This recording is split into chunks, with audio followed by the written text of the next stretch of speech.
mobil. Nah, mobil ini sudah didesain dalam artian sudah terspesifikasi. Misal ya, di sini itu tanpa menggunakan air conditioner. Maka mobil tersebut akan diproduksi tanpa dilengkapi dengan AC atau air conditioner. Nah, berbeda halnya pada saat konsumen menanggapi bagaimana produk yang sudah diciptakan oleh produsen itu sendiri, dalam artian di sini yaitu mobil tanpa AC. Nah, dimungkinkan di sini konsumen itu menilai kualitasnya kurang. Nah, namun hal ini tetap memenuhi standar kualitas karena di sini kualitas ditinjau dari sisi produsen, yang artinya produsen sudah menghasilkan produk sesuai dengan spesifikasi desain yang telah ditetapkan, yaitu mobil tanpa AC. Walaupun konsumen ada yang bilang kualitasnya masih kurang karena kalau tanpa AC tentunya kan kondisinya di sana panas atau seperti apa, tidak nyaman dalam berkendara. Nah, kemudian kualitas dari sisi produk. Di sini dapat diartikan peringkat karakteristik produk yang dapat diukur terlebih dengan alat ukur objektif. Misalnya di sini saya mencontohkan ada tas kantor dan tas pendaki. Untuk ukuran fisik dari panjang maupun lebar tas kantor kan dibuat sesuai dengan standarnya. Standarnya seperti apa? Sesuai dengan untuk kerja, untuk menyimpan dokumen, alat tulis kantor maupun laptop. Berbeda dengan tasnya pendaki atau tasnya untuk piknik dan sebagainya. Pada umumnya ukuran fisiknya lebih besar. Misal dia untuk menyimpan alat-alat camping, bahan makanan maupun pakaian selama dia melakukan kegiatan tamasya, pendakian dan lain sebagainya. Bahan bakunya juga sangat berbeda untuk produk tas kantor.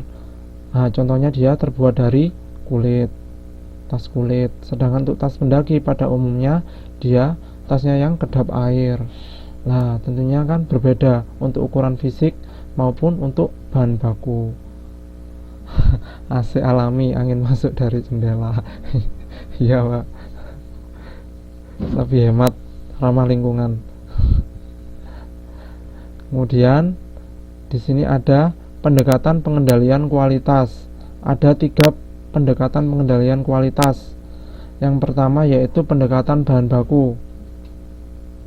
Dimulai dari materialnya atau bahan bakunya, inputnya.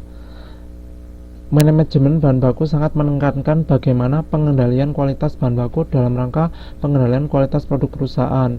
Nah, di sini tentunya kan bahan bakunya bagus, nantinya harapannya akan tercipta suatu produk baik barang atau jasa yang bagus pula. Contohnya di sini untuk pembuatan perabot rumah tangga. Asalnya dari kayu. Nah, dari produk kayu yang misal kayu jenis kayu jati nanti akan dijadikan sebuah produk kursi. Nah, tentunya kan di sini harus dipilih kayunya yang sangat bagus, tidak tidak ada di situ mungkin cacatnya, sehingga nantinya dapat dipoles menjadi suatu produk yang mempunyai nilai tambah lebih, yaitu sebuah kursi. Nah, tidak kropos. Ya, tempat tidur, meja makan atau furniture rumah tangga. Kemudian ada pendekatan proses. Di sini yaitu pengendalian kualitas produk dengan penekanan pengendalian kualitas yang cukup besar kepada proses produksi yang dilaksanakan. Nah, di sini lebih berfokus pada proses produksinya. Kalau tadi bagaimana inputnya, bahan bakunya, bahan variabelnya, sekarang bagaimana untuk proses pengolahannya. Nah, bagaimana pada saat dia diproses pada mesin dan alat-alatnya? Ada enggak di sini kalau sudah ditetapkan di awal di SOP-nya dia, contohnya pada pembuatan pengemasan obat pada kapsul, tablet atau sirup, dia ada yang berubah enggak dari komposisinya? Itu sangat mempengaruhi. Di sini harus sangat jeli sekali pengendalian kualitas pada pendekatan proses, khususnya untuk pembuatan obat yang dikemas dalam kapsul, tablet dan sirup. Kemudian di sini ada pengendalian kualitas untuk pendekatan produk akhir. Nah, contohnya di sini manajemen perusahaan akan melihat kualitas produk akhir sebelum siap dipasarkan. Nah, dia akan berfokus untuk melihat bagaimana mengecek atau bagaimana dia mengevaluasi kualitas produk akhirnya sebelum dipasarkan di konsumen atau pelanggan. Nah, tentunya di sini dengan mengambil sampelnya. Contohnya di sini yaitu produk es batu. Nah, untuk bahan bakunya kan pada umumnya kan dia hanya water saja, air saja. Kemudian pendekatan prosesnya kan, nah dalam artian dia hanya menggunakan mesin, freezer dan lain sebagainya dalam skala yang besar. Tentunya dilihat yang untuk produk es batu, tentunya pendekatan produk akhirnya, bagaimana kualitas es batu yang terbentuk. Nah, itu untuk khususnya produsen yang menghasilkan produk es batu. Ya, diuji di lab, di laboratorium. Ya, untuk mengetahui manajemen, untuk mengetahui kualitas produknya, Mbak.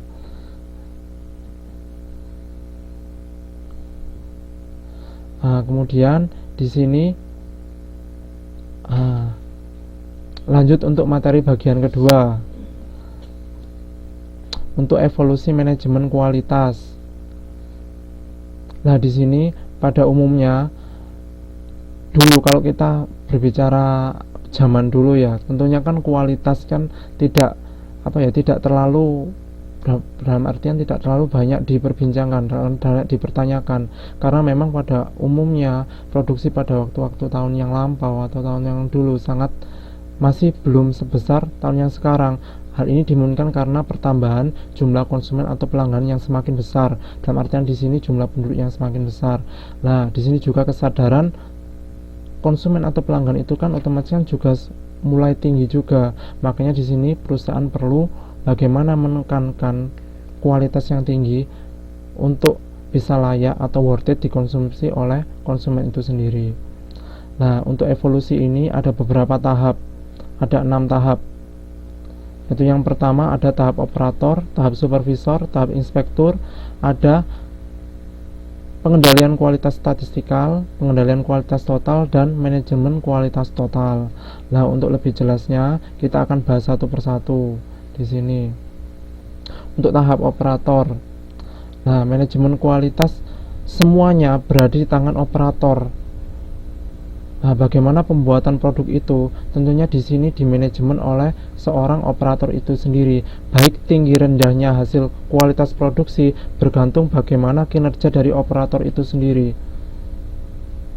Nah, tentunya di sini kan agar bisa berjalan sesuai dengan prosedur, tentunya operator itu harus punya petunjuk dan prosedur kerja yang baku, sehingga menjadi sesuatu yang istilahnya menjadi patokan, yang nantinya produk itu sesuai dengan kualitas yang akan dicapai.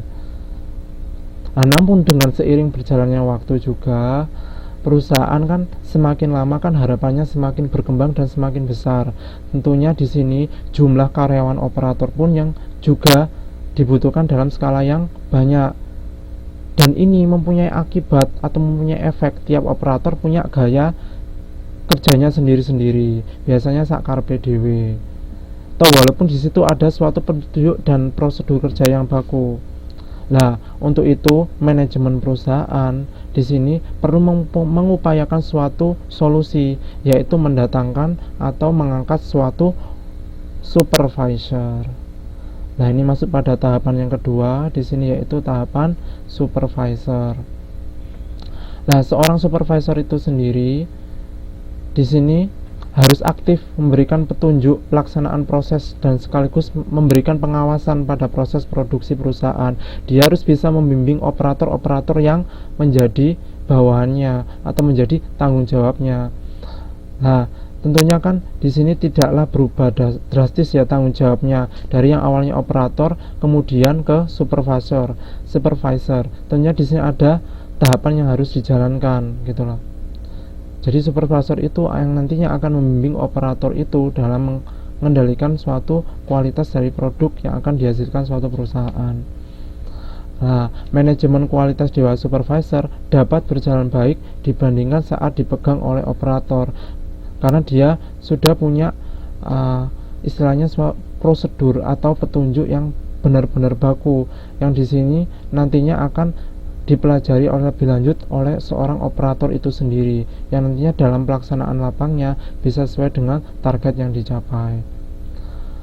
Nah, Yang namanya evolusi kan selalu berjalan secara perlahan, namun dalam artian di sini dapat diartikan nanti harapannya kan dalam range skala yang naik terus menerus, dalam artian tidak sampai menurun. Nah, di saat omset perusahaan bertambah, nah otomatis ini akan berakibat pada jumlah operator yang banyak. Nah, dari operator yang banyak itu kan tentunya kan di sini ada penambahan supervisor yang besar pula. Nah, setiap supervisor akhirnya nanti pada saat berjalannya dia melaksanakan tugas dan wewenangnya sebagai seorang supervisor tidak sesuai dengan prosedur ataupun operasional yang sudah telah ditetapkan, sehingga hal ini perusahaan tentunya harus memiliki jalan keluar, yaitu tahapan yang ketiga, adanya suatu inspektor atau inspeksi. Nah, apa gunanya ada inspektor atau inspeksi di sini? Yaitu melakukan pemeriksaan terhadap produk perusahaan untuk ditentukan terkait kebijakan untuk produk yang lulus standar kualitas.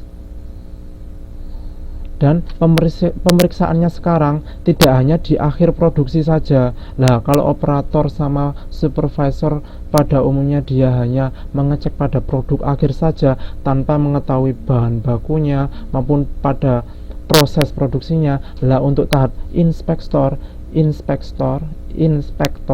dia bekerja secara menyeluruh, secara holistik, dari awal, dari input, proses sampai akhir, produk akhir. Nah, yang nantinya pada saatnya di sini berkembang menggunakan metode ilmiah atau statistika dalam manajemen kualitas, atau yang disebut pada tahapan keempat, yaitu tahapan pengendalian kualitas statistikal atau SQC atau Statistical Quality Control. Nah, di sini manajemen kualitas dapat dilakukan dengan objektif dan disertai dengan perhitungan yang diperlukan dengan akurat.